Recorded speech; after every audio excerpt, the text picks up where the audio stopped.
इस वीडियो में हम बात करेंगे क्रॉस प्रोडक्ट कि आई क्रॉस जे के बराबर क्यों होता है।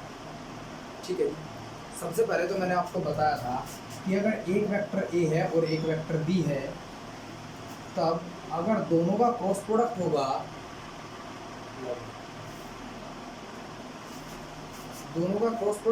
तो वो जिस वेक्टर को देगा वो वेक्टर हमेशा दोनों के परपेंडिकुलर होगा। तो जरा समझिए, आई क्रॉस जे जो इसके परपेंडिकुलर होगा आपको उसकी डायरेक्शन मिलेगी तो के। लेकिन सवाल ये उठता है, सर आपने इसे के लिखा है और इसे माइनस के लिखा है, ऐसा क्यों? इसका जवाब यह है, जब आपने डायरेक्शन उल्टी की तो यहाँ माइनस साइन आ गया, उल्टी डायरेक्शन को ही आप नेगेटिव साइन से डिनोट कर सकते। फिर सवाल ये उठता है, सर हम इसे ही पहले पॉजिटिव ले सकते थे, ये तो क्लॉकवाइज था, ये तो क्लॉकवाइज रोटेशन को फॉलो करता है, तो इसे तो आपने नेगेटिव लिया है जो क्लॉकवाइज है, और जो एंटी क्लॉकवाइज है उसे आपने पॉजिटिव लिया है। क्या इसका कोई फिक्स रीज़न है? तो आप लोगों को ज़्यादातर सवाल का इसका जवाब यही मिलेगा कि हमें कुछ भी मानना था, एक चीज़ को पॉजिटिव तो एक चीज़ को नेगेटिव मानना था, तो हमने अपनी मर्जी से इसे पॉजिटिव मान लिया और इसे नेगेटिव मान लिया। लेकिन इसका सही रीज़न आपको मिलेगा ग्रेजुएशन के लास्ट ईयर में, थर्ड ईयर में बीएससी के रिलेटिविटी थ्योरी और मिस्टर प्लैंक की क्वांटम थ्योरी। वैसे तो मैकेनिक्स में वेक्टर काम आता है, लेकिन इसका सही एक्सप्लेनेशन उन दो थ्योरी के अंदर है, जिस थ्योरी में ये बताया जाता है ईथर मतलब अर्थ का एटमॉस्फेयर अर्थ की एक्सिस पर एंटी क्लॉकवाइज रोटेट करता है। तो मतलब पूरा का पूरा फ्रेम ऑफ रेफरेंस जहाँ भी आप पार्टिकल्स को देखते हैं या खुद आप एक एंटी क्लॉकवाइज रोटेशन में होते हैं, तो इसीलिए आप हमेशा एंटी क्लॉकवाइज डायरेक्शन की रोटेशन को पॉजिटिव लेते हैं और क्लॉकवाइज रोटेशन को आप हमेशा नेगेटिव लेते हैं। Concept clear to all of you और not? Concept clear to all of you और नॉट? अनुष्का बाबू, जब आप एक चीज समझिएगा, पूरा ईथर पूरा अर्थ जो स्पिन करता है अपनी एक्सिस पर वो एंटी क्लॉक करता है, तो सारे के सारे वेक्टर्स को आप एंटी क्लॉक में इसकी डायरेक्शन में पॉजिटिव ही कहेंगे, क्योंकि आपके लिए भले ही एंटी क्लॉकवाइज डायरेक्शन हो लेकिन डायरेक्शन तो सही है, क्योंकि अर्थ की स्पिन भी एंटी क्लॉकवाइज, पूरा क्लाइमेट एंटी क्लॉकवाइज, तो क्रॉस प्रोडक्ट भी जो वेक्टर्स का लेंगे आप वो एंटी क्लॉकवाइज पॉजिटिव लेंगे। पॉजिटिव का मतलब है in the same direction of the frame of reference. जी बोलो। अरे राइट हैंड थंब रूल वगैरह तो बहुत बाद में इलेक्ट्रोमैग्नेटिक्स के। आप रीजन क्या पूछ रहे हैं? आप रीजन पूछ रहे हैं आई क्रॉस जे के बराबर क्यों है, माइनस के क्यों नहीं? हम एंटी क्लॉक को, जो एंटी क्लॉकवाइज डायरेक्शन है, इसे पॉजिटिव लेते हैं और इसे नेगेटिव क्यों लेते हैं? रीजन इसका समझो। राइट हैंड थंब रूल जो है वो इससे आया है, इससे राइट हैंड थंब रूल आया है, राइट हैंड थंब रूल से ये नहीं आया।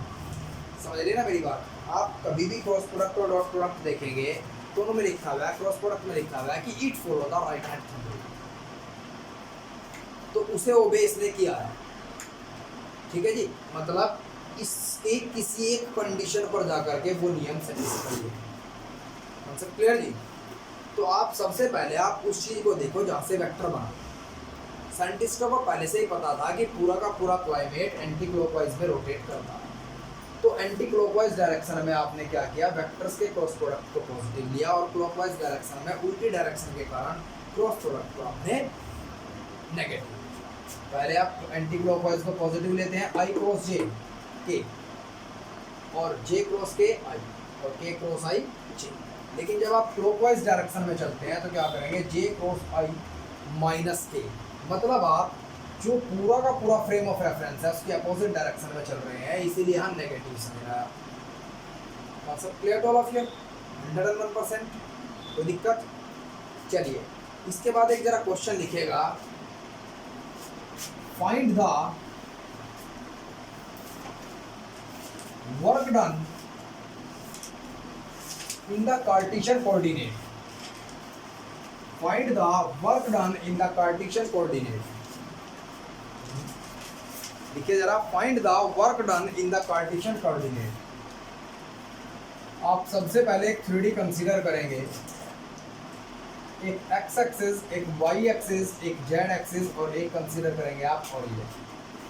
एक्स एक्सिस के अलोंग आप क्या यूनिट वेक्टर मानते हैं, आई, और वाई एक्सिस के अलोंग जे और जेड एक्सिस के अलोंग के। ये ओरिजिन है आपके पास। Concept clear to all of you? Deepak, concept clear? आप नीचे देख रहे थे, मैं यहाँ पढ़ा रहा क्या कर क्या है, तो अब तो ये स्टार्ट को तो भी नहीं सका। ठीक है जी। तो आप एक चीज जरा ध्यान दो, सबसे पहले आप क्या करो, आपको वर्क कैलकुलेट करना है। तो वर्क कैलकुलेट करने के लिए आप सबसे पहले वर्क का फॉर्मूला याद रखेंगे। Work is the dot product of force and displacement vector. Concept clear to all of you? Concept clear to all of you? Work is the dot product of force and displacement vector. ये आपके पास formula. आपको कहा गया एक particle था यहाँ पर point A पर, और इसके कोऑर्डिनेट थे x1, y1, z1, और इसके ऊपर एक फोर्स लगा और पार्टिकल अपनी जगह से बी पॉइंट पर आ गया। इसके कोऑर्डिनेट हुए x2, y2, z2। तो अगर आप एक वेक्टर माने a, तो a वेक्टर क्या मानेंगे आप, x1i plus y1j plus z1k, और b वेक्टर पोजीशन क्या मानेंगे इसका, जिस जहाँ ये रखा हुआ है x2i plus y2j plus z2k। मतलब clear to all of you ना? और जो आपको आपने इस पार्टिकल के ऊपर फोर्स लगाया उसका मैग्नीट्यूड आपको दे दिया गया। मान लीजिए वो दिया हुआ है Fx along I axis plus Fy along j और Fz along k। Concept clear to all of you? Concept clear? 101%? तो हम क्या मानेंगे, let a force acting on a particle, और उस फोर्स का वैल्यू मानेंगे आप Fxi plus Fyj plus Fz, and it displays from point A to B। Now अब आप इनके पोजीशन वेक्टर मान लेंगे कि A पॉइंट पर जो कोऑर्डिनेट्स थे वो ये थे, खुद ही मानेंगे आप, इमेजिन करेंगे कि x1, y1, z1, और जब ये कोऑर्डिनेट्स थे तो इससे एक वेक्टर बनाएंगे। फिर ये यहाँ से यहाँ तक डिस्प्लेस हुआ, इसके कोऑर्डिनेट इमेजिन करेंगे, फिर इससे एक वेक्टर बनाएंगे। Concept clear to all of you और नॉट? अब मुझे रिक्वायरमेंट है डिस्प्लेसमेंट वेक्टर की, मतलब दोनों के बीच की दूरी। अब कभी भी डिस्प्लेसमेंट वेक्टर निकालने के लिए आप फाइनल वेक्टर में से इनिशियल वेक्टर को माइनस कर दो, तो आपके पास आएगा x2 minus x1i plus y2 minus y1j plus z2 minus z1k। 101%? कोई दिक्कत? लेट कर लीजिए, अगर ये वैल्यूज आपको अलग अलग नहीं दी गई तो लेट कर लीजिएगा आप कि x2 माइनस x1 को x मान सकते हैं, y2 माइनस y1 को हम y मान सकते हैं, और z2 माइनस z1 को आप z मान सकते हैं। तब आपके पास जो r वेक्टर की वैल्यू आएगी, वो r वेक्टर की वैल्यू आपके पास क्या होगी, xi प्लस yj और प्लस zk। ये आपके पास वैल्यूज होगी। Concept clear to all of you? अब आपके पास फोर्स भी है, अब आपके पास डिस्प्लेसमेंट भी है, और आपके पास फॉर्मूला भी है। तो आप वर्क कैसे निकालेंगे? It is the dot product of force and displacement vector. Force आपके पास ये है और डिस्प्लेसमेंट वेक्टर ये है, तो आप दोनों का डॉट प्रोडक्ट निकालेंगे। Fx into x, x Fx, I into I1, फिर plus y Fy plus z Fz। ये आपके पास आंसर। ऐसा unit of work is joule, तो लास्ट में आप लिख देंगे जूल। अगर फोर्स न्यूटन में दिया गया हो और डिस्प्लेसमेंट मीटर में दी गई। Concept clear to all of you और नॉट? Concept clear? चलिए अब देखिए जरा नेक्स्ट कंसेप्ट। दरअसल डॉट प्रोडक्ट अगर दो वेक्टर्स का हो, तो अगर a डॉट b है तो वो b डॉट a के भी बराबर हो। लेकिन अगर दो वेक्टरों का क्रॉस प्रोडक्ट हो ए क्रॉस बी, वो माइनस बी क्रॉस ए के बराबर होगा। बी क्रॉस ए मतलब ए क्रॉस बी कभी भी बराबर नहीं होता b cross a. Clear all of you ना? अब एक बार देखते हैं बात सही है नहीं, एक बार प्रूफ करके देखते हैं। सबसे पहले आप ए वेक्टर को कंसीडर कर लो एक्स आई प्लस वाई जे प्लस जेड, और बी वेक्टर को आप कंसीडर कर लो ए आई प्लस बी जे प्लस सी। कर सकते हैं ऐसे कंसीडर, कोई दिक्कत तो है नहीं किसी को। तो ए डॉट बी किसके बराबर होगा? मैंने कहा था इसकी मल्टीप्लाई इससे करेंगे आप एक्स ए, जब आई की मल्टीप्लाई आई से हुई तो 1 आया, और plus plus plus y b plus z c. ये इक्वेशन फर्स्ट। अब आप निकालिए बी डॉट ए।